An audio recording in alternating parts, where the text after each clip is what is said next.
morning, everybody. Today I wanted to talk to you guys. This video is going to be a little bit longer, just FYI. I wanted to let you guys know that one of my favorite ways to start the morning is to run numbers on an apartment building in Sioux Falls, or a deal that somebody's looking at, maybe a single family home if they want it to be a rental, or a duplex, triplex, fourplex, that type of thing. So essentially, I don't get to start every morning out like this, but I really do enjoy that. All of you guys know that I help people buy and sell houses, but with my background, I really love specializing in rental real estate when those types of people come to me.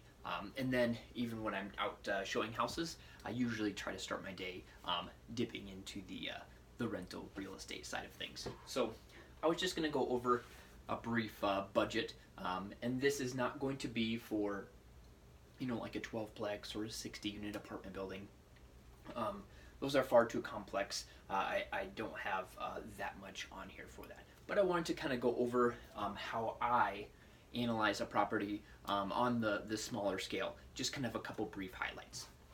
So first, the budget here. Start with the income. Okay, so always nice to start with that. So usually when you're renting something out, you have the rent. And then if you allow pets, most people charge for pets. I've seen as low as $25, but in Sioux Falls I've seen a lot of times, like $30 to $50 bucks, and that can be per pet. Garage rent, a lot of times I've seen, as low as like 25 bucks, and again as high as, like $100 if it's a big 2-stall or something like that. Laundry income, because if you do get coins from that, then you can add up all of those. So you add up all the income, okay, so we're looking for our top number here.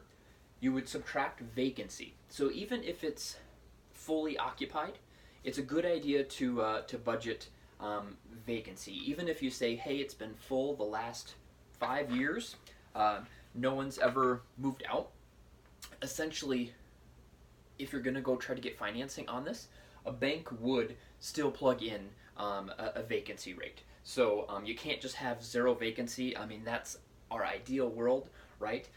But especially just with the Sioux Falls market right now, the way it is, vacancy in certain parts averaged on the whole, is actually higher than 5%. So you do need to budget this. Keep in mind, if you plug in percentages here and you're super aggressive or super conservative, you can really alter whether the deal makes sense or not. Okay, so with the vacancy, maybe 5 to 10%, 8% might be a safe range, but again, whatever you're comfortable with. And then if you do have historicals on the property, if it's been full for the last 5 years, maybe you can plug in 5% and be comfortable there. So, so you subtract the vacancy, and then you're going to have your total income that you can work with. Okay, so then you have all of your expenses down here. And then what you can do is, as you get into larger properties, you start to see certain expense ratios. So like, let's say the total income was $1,000, and then all the expenses were $500. Okay, well, 500 divided by 1,000 is 50%, so that's a 50% expense ratio. You should be able to operate most buildings, I would think, on at least 50%. Usually you can be more efficient than that. Different utilities, you can have some cost savings. I've seen as low as 30 to 35%. That's going to be usually a newer building. Most of the utilities on the tenants, that type of thing, already have your efficiencies. So that's kind of the expense ratio piece once you get all of your expenses down here. Okay, and again, I'm talking in general numbers. I just wanted to do a couple highlights of what I like to spend my morning doing as I'm just running through some numbers to see how deals are looking. You're going to take your taxes out. So PITI, principals, interest, taxes, and insurance. So if you have a monthly mortgage, you're familiar with that. However, your principal and interest, those are kind of optional. If you had all cash, or your interest rate's higher than mine, or you're going to pay it off in 7 years and I'm going to pay it off in 30 years, that's going to change quite a bit. So we usually actually take financing out of the deal and then plug it back in afterwards once we run this. Because if you're going to, let's say, pay your house off in 7 years, it's going to be hard to find any property that's actually going to be able to do that in cash flow. Okay, so you take financing, the mortgage and insurance, you take that out until later. The taxes piece here, you can usually find the exact one, what it's going to cost you the next 6 months online. You know, whatever county it is, the county assessors, you can just see there, and it's, you know, you can actually put in the address even if it's not your property. The insurance, this you're going to have to get yourself familiar with. Essentially, you know, maybe 125 to 200 bucks, you know, 1 to 200 bucks a month for a smaller property is probably fairly safe. It'd be cool if you could get it for a lot less than 100 bucks a month, but you know, once you start adding more kitchens and fireplaces and different things that cause liability, your insurance is going to go up as well. So the insurance piece, you're just going to have to get familiar with it. Getting different quotes would be helpful for that. The utilities piece, this can vary. Do the tenants pay all utilities? What utilities do you pay? That type of thing. And then also this is where you can find a lot of different efficiencies as well.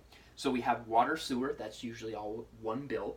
You can add slow flow showers, toilets, fix leaks and sinks. I don't know how many times I've seen a high water bill and then done an inspection and found that the toilet's actually been continuously running the last month. And so that's always good to keep an eye on those utility bills.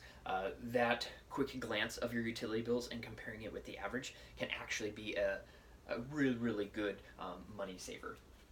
Trash, you know, it's always good to go and try to get different bids with different companies. Usually with water and electric, you're kind of stuck with the local providers, but trash, you usually can shop around. So that's always good to stay on top of the best bid there. Electric, a lot of times the tenant would, this is the typical utility that the tenant actually would be paying. Sorry, my printer's going off here from when I hit print a little bit ago for another deal to analyze. So electric, again, if your tenant is paying it, then if you did have any, it would probably just be like either exterior or common areas, that type of thing. Gas, so keep in mind it's not just for heating. It could be for cooking, if you have gas stove in there.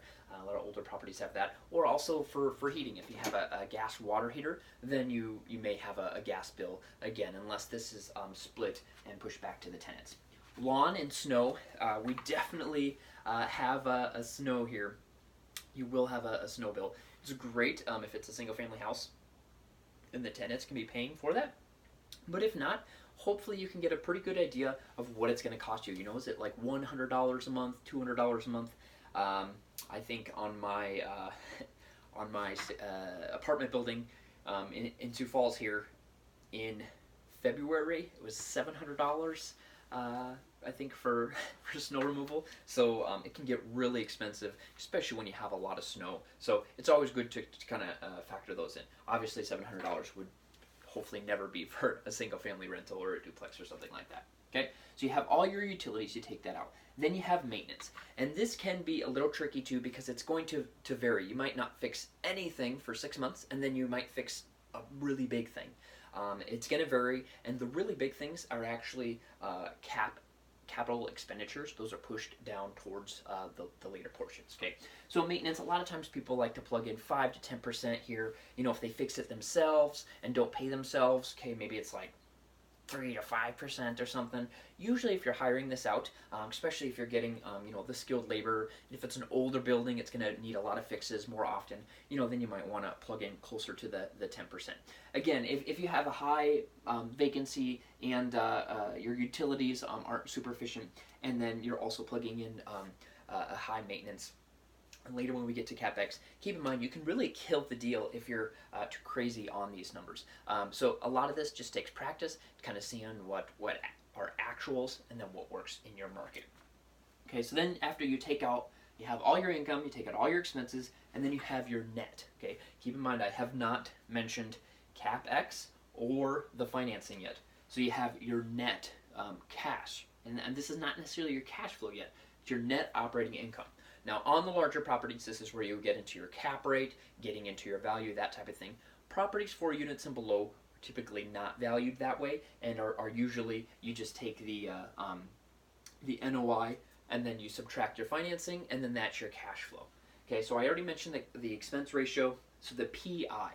At this point, let's say this was $1,000, and this was maybe $400 of expenses. So you have a net $600. Okay, well then your principal and interest, maybe that's only $400. Okay, that would mean your cash flow is $200. Okay, this is on a monthly scale here. And then with the capital expenditure, a lot of times people like to take a percentage of that out, maybe a percentage of the rent, or maybe they know the year. If it's a brand new roof, you probably don't have to replace the roof for quite a while. Maybe there's going to be an insurance claim or something, but if everything's brand new, it might be 15, 20 years before you have to write a $5 to $10 or $20,000 check. So, I mean, if you want, you can go ahead and budget tiny little amounts for that long of a time, or maybe you're not even going to hold it that long, so you don't have to worry about it. But with the capital expenditure, sometimes, again, people plug in, like 10%. Again, that might be a little aggressive or a little conservative, how you think about it. But the capital expenditure, when I buy a deal, I like to actually already have that money set aside. I buy it, and then I go fix the stuff right away, because then I feel like that gives me the biggest bang for my buck as far as being able to improve the property right away. So I budget for that going in.